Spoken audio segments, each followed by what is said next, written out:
All right, future project that I've got coming up. I've been working Atlas stuff pretty hard, and we're going to continue to work Atlas stuff pretty hard over the next few months, year, whatever the case may be, along with my other projects if I don't have enough. This is a project that I've alluded to a little bit, but I haven't really said anything about it, and it's an Atlas milling machine project, and we're going to reassemble one. We're going to use this as part of our Make Atlas Machines Affordable Again little drive we've got going on here, and I'll be releasing some other videos on that here directly, and we got quite a bit coming up. But anyway, I decided to clean this stuff up a little bit, one because it was kind of in my way, and two because it's hotter than crap and I thought it'd be nice to run the pressure washer. So let me move this over here so you can see what's going on, and I'll show you what I've got and what I think I know. So these are parts that I've acquired over the last several years with the idea of assembling them, and this is going to be a production machine, which will be the equivalent of an MHC. Atlas built, well, there's three main ones that are shown with different variations of them. There's the MFC, and that's what this base and castings are from, is from an MFC. Now, the Atlas mill that I have already is an MF, and it's an earlier model than this, and there's several differences with them. Now, the C is a later model casting,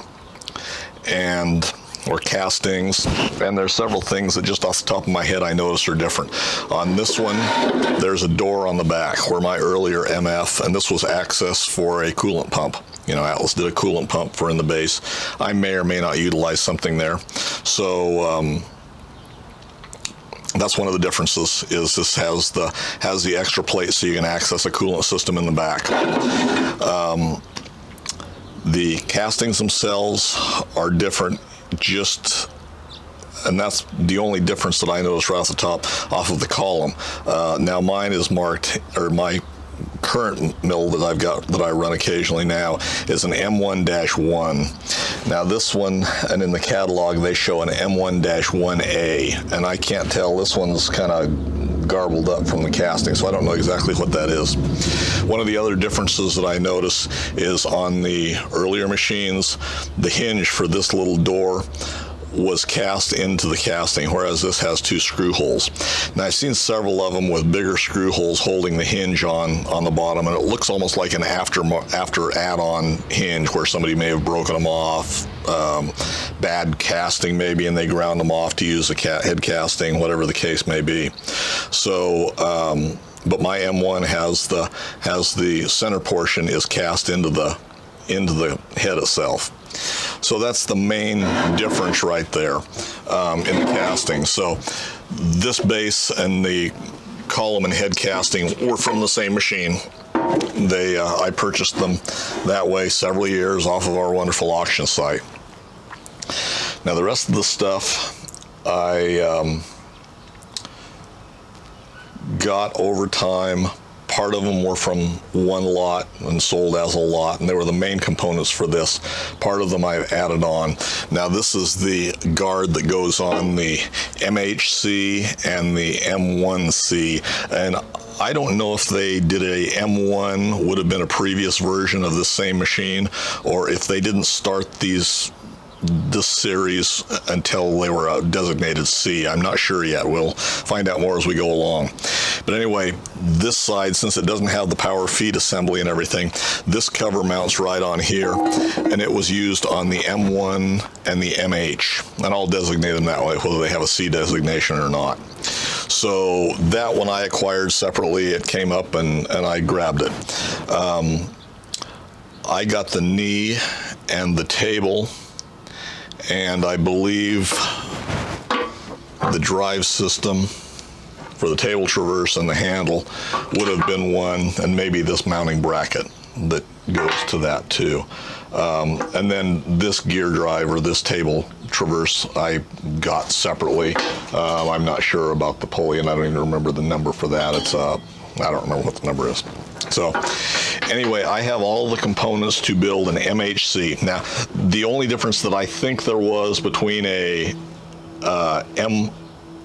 MI, I call them an M1, but I believe it was an MIC, and the MHC was the MI hand wheel controls and used the same knee as the standard MHC model did, where the difference in this one is it's got the elevation stop. There's a screw that goes in here, mounts into this hole here, and that's the only place that hole is used for, although I believe it's in all of the base castings that I've seen anyway. I think my M1, my MF has it too, but I'll have to look and be sure.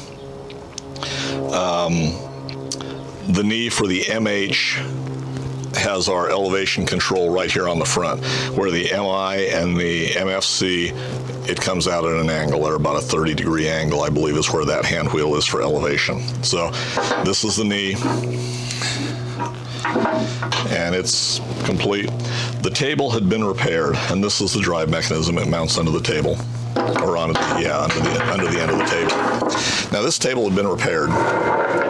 It has, it's got a hunk out of it here, and we may do some sort of repair there. Let me look and see if we're actually still seeing that in frame. This table has been repaired. Now there's a hunk out of it down here on this end of the table. We may do something there. But the T-nuts, or the T-slots, had been broken out, and they machined them out, and they've inserted steel in there, and they're held with, looks like a countersunk cap screw, socket head cap screw. And whoever did it did a very nice job. It's down flush. I don't know if it was just milled down, exactly what the deal was, but they're inserted, and there's the edge of the insert line on the top, and there's the edge of the insert line on the bottom. It was done very well. I'm not going to change it. We're going to leave them just like that and utilize them, but that's the table for it. Now I have all of the proprietary parts for the MHC, or the MH model. I'm missing some castings, and I've been hesitant to start this project or even to show this project because I'm missing a saddle. I need a saddle for this. Now I'm missing about 7 castings total. 2 of them are going to be the guards that go on the back. So, and I have those. I have examples of those, and I'll probably cast replacements for those. Whether I use the MH style or the MF style or the MFC style, I don't know. I'll make that decision when I get there. I don't have the bracket, the motor bracket, and the mount for the motor, or the countershaft bracket, or the swing arm assembly for the countershaft. So I'm missing those castings. The main thing that concerned me was the saddle, and I've missed a couple of those saddles on the wonderful auction site.